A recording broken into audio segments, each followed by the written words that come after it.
എന്തിനു വേണ്ടിയിട്ടാണ് ഈ കോരിച്ചെടിയുന്ന മഴയത്തും ഭാരതീയ ജനതാ പാർട്ടി ഒരു പ്രതിഷേധത്തിന്റെ രൂപത്തിൽ വേളുക്കര ഗ്രാമപഞ്ചായത്തിന്റെ മുൻപിൽ നിൽക്കുന്നത് എന്ന് ഈ നാട്ടിലെ ഓരോ സാധാരണക്കാരും അറിയേണ്ടതുണ്ട്.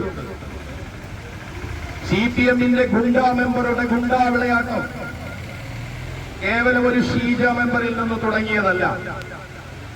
ഇതിനു മുമ്പ് CPM നേതൃത്വം കൊടുത്തിട്ടുള്ള ഭാരതീയ ജനതാ പാർട്ടിക്ക് നേരെ ഉണ്ടായിട്ടുള്ള ഒട്ടനവധി കാര്യക്രമങ്ങൾ, അതിനെയെല്ലാം വളരെ രസകരമായി കബഡി കളിക്കുന്ന ലാഘവത്തോടെയാണ് ഞങ്ങൾ ഈ CPM-ന്റെ ഞങ്ങൾക്കെതിരെയുള്ള പോരാട്ടത്തെ കാണാറ്.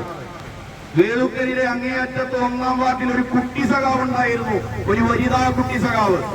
ഭാരതീയ ജനതാ പാർട്ടി ഒട്ടിക്കുന്ന പോസ്റ്ററുകളെല്ലാം നേരം വിളക്കുമ്പോഴേക്കും അതങ്ങ് കാണാതാവുക. മൈദ കൂടി ഒട്ടിക്കുന്നതുകൊണ്ട് ഇനി ആട് തിന്നു പോകുന്നതാണോ എന്നാണ് ആദ്യം പ്രവർത്തകരൊക്കെ ആശങ്കപ്പെട്ടത്.